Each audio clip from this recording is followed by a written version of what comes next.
I'm Ben Sermon, and this is It's Going Good, a podcast for founders and operators who are still figuring it out at 11 p.m. on a Friday night. The ones telling their family that business is great, it's going good.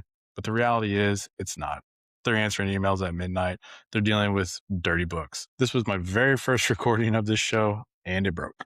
Halfway through a 1-hour conversation, the audio fully corrupted, and I could have recorded it.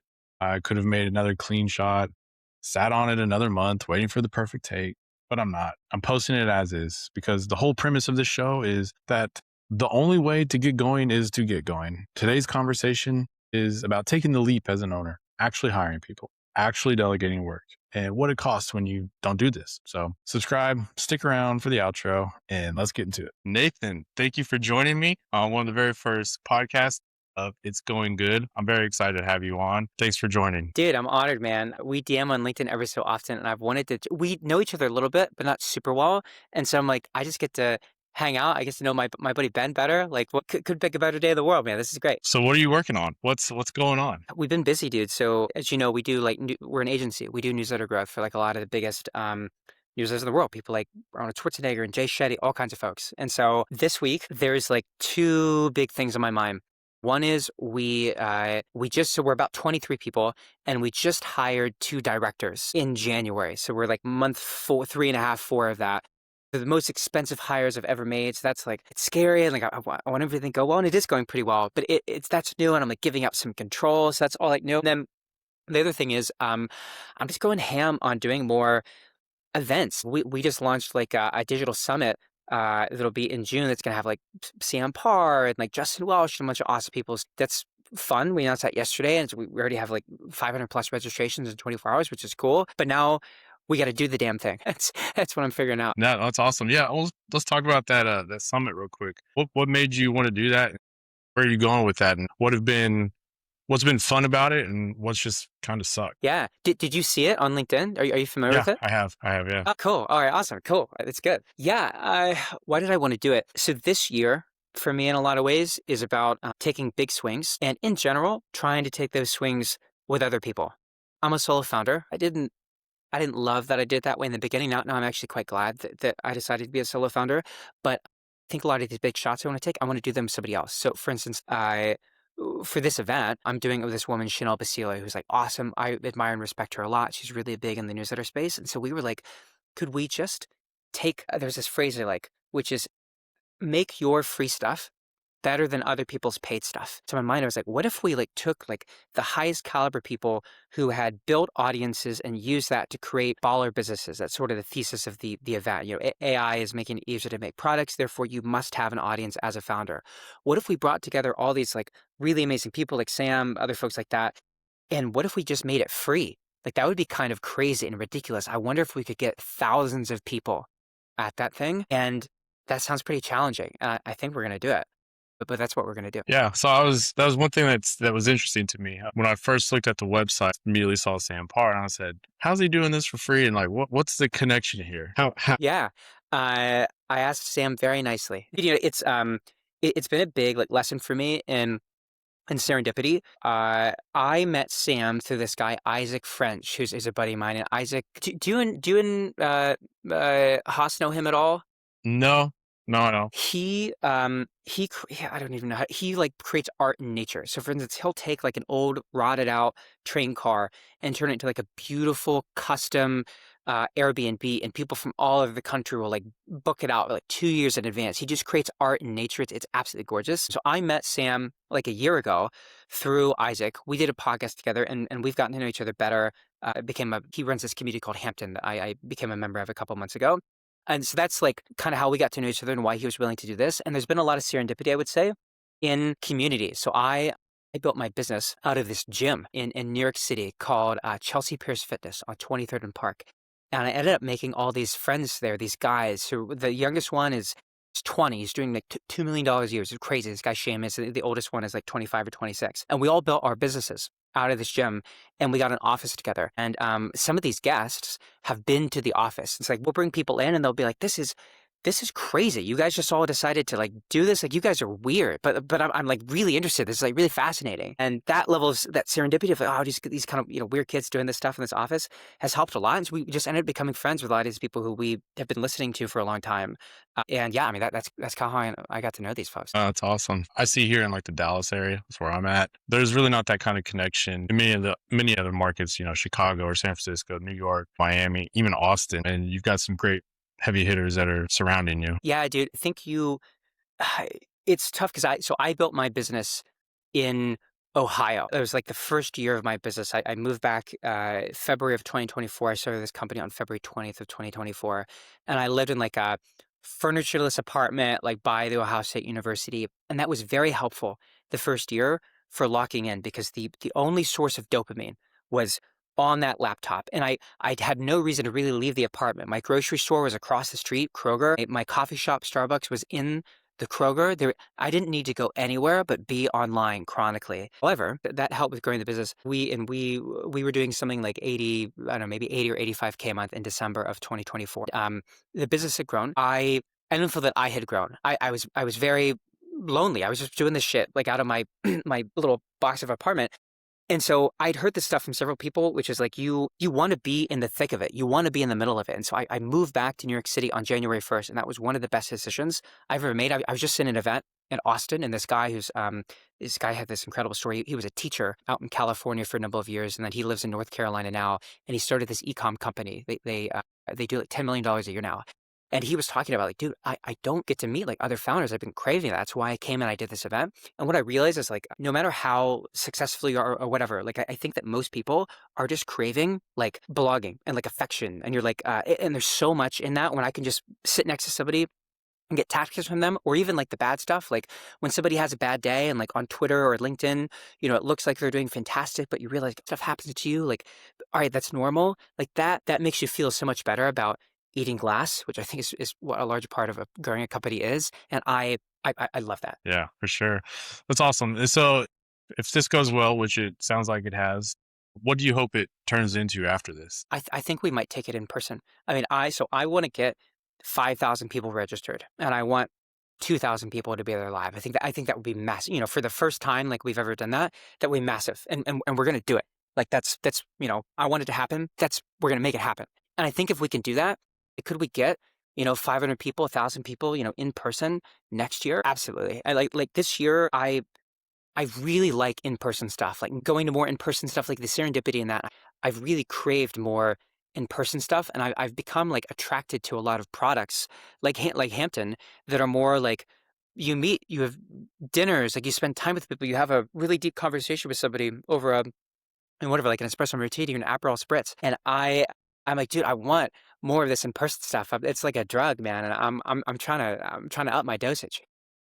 I love it. I love it. Yeah, I think that's something Sam kind of also promoted a lot as well with Hampton of doing more in person stuff. I totally get it. Like there's the energy is just there when it's in person. You can definitely do a lot of energy over the video, but man, once you get into the things with people and people starting to lighten up and really share conversation, there's so many things that you can learn from people just in a matter of sitting down. And that was something that worked out really well for Marshall and I whenever I was COO at Shepherd now somewhere. He lived 10 minutes from me. And so we would get together and we would knock out a week's worth of work in, 2 to 4 hours. And then we would have lunch, have a drink, hang out the rest of the day. But then you take that same motivation online. And it's like, well, I got 20 Slack messages and 30 emails and all this stuff starts cropping up around you and you don't really have that intimate focus on just getting things done, right? Yeah. What was your spot? So our spot was we commandeered a section of a gym and booted some people from a table. Like where did you and Marshall meet up? So we actually toggled between a WeWork that was in an area called Plano. It was in a shopping center. There was a bunch of bars and restaurants surrounding it, so that worked out. And then our other go-to was the PGA headquarters. So PGA pretty close to us, and so we would meet at the hotel lobby of the Omni there and just knock out stuff, and then go down to the hotel bar, have a burger, have a drink, and then call it a day. Nice, dude. Who's the heavier weight? You were Marshall on the drinks. Probably me. Okay. Marshall tries to keep up, but that's not a good thing. That's not a good thing to have. It is what it is. Though. I love a good cocktail, man. Hell yeah, dude! I had like I love like Aperol spritzes and the summer. I know it's not like the manliest drink, but dude, I just can't help myself. I'm at dinner, dude, and they bring an Aperol spritz. Once I've started, I can't stop. I love it. It's awesome. Oh, just an interesting thing that you'd said earlier. Going back to the feed, you just hired two director hires, and that was probably a huge gulp when it came to payroll. I know Marshall could probably relate to that a lot by hiring me. And then it just snowballed from there and hiring other people. But of the two people that you've hired, what have they done and how has that changed your day to day so far? Yeah, so I think that I'll talk about what they do, but I'll say my biggest learning or lesson is I think most founders, my stage is like you're so reticent to make these hires because of the expense, and you dramatically underprice the value of your time being opened up to focus on strategy or growth. And I'm a second time founder, but my first company was pretty small. It was when I was like 15. Most first time founders are unnecessarily cheap and they're focused on price instead of value. And so, what I have learned is just how much leverage you can get when you bring in high autonomy people into an organization. So, our two directors, they are responsible. When you think of an agency, you've got sales and fulfillment, right? You sell, you get clients, now you fulfill in that service. Then fulfillment, right? We run paid ads. And so you need people who write ads, you need people who run ad accounts. And you need some designers, right? Write ads, run ad accounts of designers. Obviously, I was managing all those people and they were reporting to me and I just had no time left in the day. And so I'd say there are three unlocks from having these directors. I just don't have to be in as many of these like client meetings, like internal team meetings. So my calendar gets so much more freed up to send DMs, to write LinkedIn posts, to do things that bring more new clients to the business. The second thing is that some people are like, you have to realize like better than you at like what you're currently doing. There's many things I'm good at, but like I would say like I'm not, I get so wrapped up in like growth. I wouldn't say that like I personally am the best at like building culture, but we have this director who's like, she came from Power Digital, a really big agency, like larger companies where culture and like standards and SOPs and like reviews, are such a big part of it. And so injecting that into the company, I think is going to be super, super useful. And I would say the third thing is like it's not even like the core fulfillment. It's probably just high agency people. So for instance, like we wanted to win an ad account and like one of my directors just vibe coded this like dashboard that like went deeper in the funnel than the competitor agency was doing and show that actually when you looked beyond, not to get into that minutia, but look beyond cost per lead into the actual like people coming onto the newsletter who they wanted, these B2B people were way higher quality as like customers, like proved that we were doing a better job. So we won that account because they vibe coded the dashboard. And like that's not something that I would have had time for. And so you just get all these extra things that accrue. And again, I realized like, probably, I wish I had done this a year and a half ago. I think once you like hit $1 million of ARR, which is roughly what we hit at the end of 2024, you need to stop focusing on price and you need to be more focused on value and scaling yourself. Yeah, that was gonna be my next question. You answered it. It was, do you feel like you hired them just at the right time or too late? So late. I was an idiot, dude. It took me so much to I'm literally in an office of other founders, right? This buddy group of ours. And like it wasn't until like the third company, like of these guys, hired director level people and I was starting to see the leverage they were getting, only then did I do it. So I didn't do it the first time. I waited months. The second time I waited like another 6 weeks. The third time I finally did it. And I realized, or I wish I could have just like taken myself and just shaked myself and be like, Nathan, you fucking idiot. It's right in front of you. Like, why That's don't you fine. get your ass up and do some like director level hires, dude? I wish I would have told myself that, 6, 12 months ago. Yeah, in hindsight's 2020. It sounds like you had no problem giving up control either. Was there any type of hurdle for you on that? It's hard, man. I was talking to another buddy of mine about this who he runs a VC backed company, and so they've gone from low single digit millions to probably 15 or 20 million dollars this year in the course of like a year. And this guy had to like none of the initial people who were at the company in leadership roles are still at the company in leadership roles. So he had to hire and then fire and rebuild for each level of the business, 1 million and 10 million and now going to 20 million and beyond. And the big part of that was like learning how to give up control of the things that he was used to doing. So for me, like being the owner of the client relationship, or being the one when if a client like messages at 4 p.m. and they have this question, I have this instinct like, oh, I could just solve it right now. I have a good idea. Like I think I could message that back right now. Giving up that control is very, very difficult because it's your baby. This company is like your thing, but you have to do that to grow. And I would say that like I'm actually quite bad at that. That was actually the reason my first company I had when I was younger didn't, I think, get as big as it could have. As you've handed off more, I've been there before as well. At some point, you find yourself kind of keeping things still close to you because you feel it needs your touch. Are you at that point, or have you moved on, or is that something you've not yet uncovered? I did my first test for this literally last week, where Hampton had this like founder retreat in Austin, Wednesday through Friday, and then I did a retreat with you would get these like smaller groups of founders who you get to know more closely. There was like assigned to you, and you do these like monthly sessions. We did our own retreat in upstate New York this past weekend, and I committed to only looking at Slack in the morning and the evening. And I was not in Slack. I was not in any meetings yet. Then I was like, well, let's just see what happens. I've never done this before. I don't know. And it wasn't perfect, but I would say it was like way better than I expected it could be, just in terms of like a client, a client fire came up and a director like jumped in.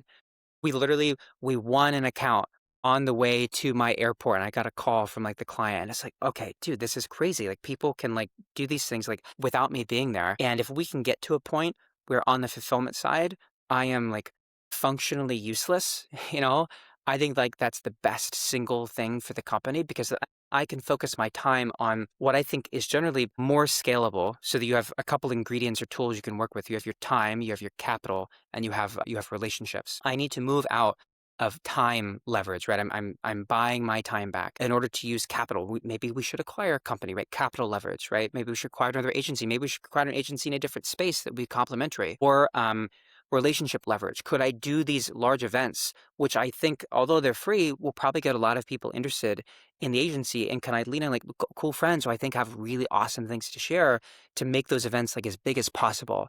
Really trying to focus on those next two things are, I think, really critical for my business. When you were at that retreat, how many other people around you were disconnected from the business or connected from their business? They kind of force you to, you're not supposed to have your phone out they don't take your phone, but you're not supposed to have it out. I would say like one of the things we were talking about as a group is it was pretty intimate. Like people were checking their phones in the morning. Every once in a while, somebody would jump out for a call, but most people were present.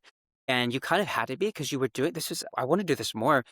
You were doing all these activities. So for instance, like on the very first day, everybody got in a circle at the very opening of the session, and everybody said like they're like, this is gonna sound really woo-woo, but like their deepest fear about themselves. And so like, somebody like says like people they're afraid they're arrogant. Another person says like I'm afraid people won't think I'm fit to be CEO, like all these things. And then you say your thing. And you're like, dude, we just got like the most insecure, like scariest thing like out there. Like, nothing else can be that bad. And they had all these other things. You do speed dating, you get to know people's businesses, and you problem solve. Like at the very end, like everybody got like one big ask, one thing they wanted like more than anything else in their company or their life right now. And one person had to raise their hand and go, I'm going to help you on that ask. And it was just this kind of beautiful thing like that, like these activities. And then beyond that, there were all these like, beyond that, there's like dinners, you go out together, you get to know people and you talk about life. Like that stuff was awesome. So there's a very long answer to your question, but I feel like we did a very good job of disconnecting. And these like activities that normally I'd be like, this is too like woo woo for me, man. The weirdest stuff to get out is normally the stuff that helps move the needle in many cases, you know? So kind of moving the needle, what's your goal for your director hires? And then are you planning on hiring any more directors? And what's the goal for you by, let's just say, June? So if you looked at like a pie chart of my time, um, I work on average about 65 hours a week. So I get up around 6 a.m. or 6:30 a.m. I usually have an espresso about 6:45, then I'm like online at 7, probably until about 7 or so. And so a big part of what I'm trying to do, and I work a little bit on the weekends, there's big things we want in the business. One of them is like reducing my personal time commitment to the business because I work a ton. We will probably need to make maybe one more like director level hire, but I don't know if that's like fulfillment kind of like paid growth directors. It may actually be more of like a sales hire right? Because if you think about the core parts of the business, we have a head of operations, right, which is like, do things get done on time? Is everything organized? You have directors of marketing, which are functionally like directors of product. It's like, what are we delivering on the product in a good way? So the quality of the things we're putting out, are clients happy? Are we succeeding? And then the only thing that I'm still mainly in charge of right now is generating leads and sales. So we probably should have somebody who's in charge of it, at least taking sales calls and helping close that. So then my time is completely focused on like business development and partnerships and stuff like that. So yes, I'm a director hire. The most pressing thing I think for the business is we're growing really quickly on the agency side right now, and I want to continue that growth. So my goal is to be like even 30% larger than we are right now by midway through June, and to then supplement that with this really big event that I think will help like bring us like even more folks who are like, oh wow, like this was really valuable. Like Nathan said really valuable things. Like I feel like maybe the feed as an agency could be like helpful for us. That's my like now until June 15th, plan. No, it's awesome. I love hiring. I love hearing when people have hired. Marshall and I, when we were doing our consulting, a lot of it was, again, the founders are just too far into the trenches and they just needed to hire. I love hearing all of this. Me being on client meetings, that's very hard in a services business because it's actually quite difficult to hand off meetings quickly. Truly, right? If I've been all the meetings and like the clients see me as the point of escalation, I'm still getting DMs from clients, right? It's like, hey, I had this question on this thing, right? They see you as like the main point of contact. And so that takes months, helping a client understand. It's easier for newer clients. I'm talking about existing. Like this director, like, this is my point of contact. When I ask them about something strategic, oh, they say something that's like really interesting about my business. All right, they'll be my go-to. And then Nathan kind of like slips into the shadows. That is working well. But yeah, I mean, I was definitely skeptical of that ever being able to be the case, which is sort of silly because if you look at like any major agency that's scaled, like it's always the case that the founder is not in the meetings. It's not like it was some secret, like what the eventual outcome or like end state, destination needed to be. Have you uncovered anything for like your existing clients that made it easy for them to trust someone else as their main point of contact, or are you still pretty involved? I think that systems and SOPs are really important. And so like I mean, I would love some of your advice even on stuff we could be doing, but like if you think about our product, like what does a client see? Like they get ad scripts, they get final ads. There are media buying decisions in a Facebook ad account that they have to agree with. And there are live meetings where they're told how everything, is doing. Well, each of those are products, right? And can we either systematize or use AI or technology to make those things better? As an example, we have found we did a time audit. We're in the process actually of a time audit. We asked everybody in the company or all the creative strategists what they thought they were spending their time on. And then for 2 people, we're running like a time tracking thing for 3 weeks to see like, are we true in the self-reported sense? And the majority of what people spend their time on, probably 35% of somebody's time, is on coming up with and writing writing ads. And so we're going, okay, well, if, everybody's like, oh, you got to be putting AI into your business, AI that, you want to put AI in everything. It's like, all right, well, let's figure out what's important to solve first. And so there are 2 things that we're doing there. One is bringing AI into the copywriting process. So it actually turns out if you write a really amazing document on training Claude on the skills behind copywriting, and you pair that with a really good brand context document. Who is their ICP? What are the hooks of their top ads? What are customer reviews where you've heard the language of the customer? You can get Claude to first draft one shot, fairly good copy, which is going to dramatically reduce the time to first output before revision for creative strategists. Another quick example is sometimes our designers will make spelling mistakes or just small procedural errors on creative, and then we have to catch that and send it back to them. Well, like for static ads, why can't Claude or ChatGPT just look at what they submit, auto give them feedback before it even reaches a creative strategist and ping them and let them know, hey, you need to make these revisions. And then we've reduced 2 gigantic. Love hearing the AI takes as well. We definitely live in this now world of just do AI, just AI, chat GPT, right? And I think more and more people are finding out like, well, that's not really the case. Like you actually have to put in a lot of effort, Dude, time, and commitment to making these things actually work to enable your entire organization. And so you really got to flip the script. And if your organization doesn't have a brain, SOPs, processes, everything documented, you're really just kind of, spinning your tires in the mud, if you will.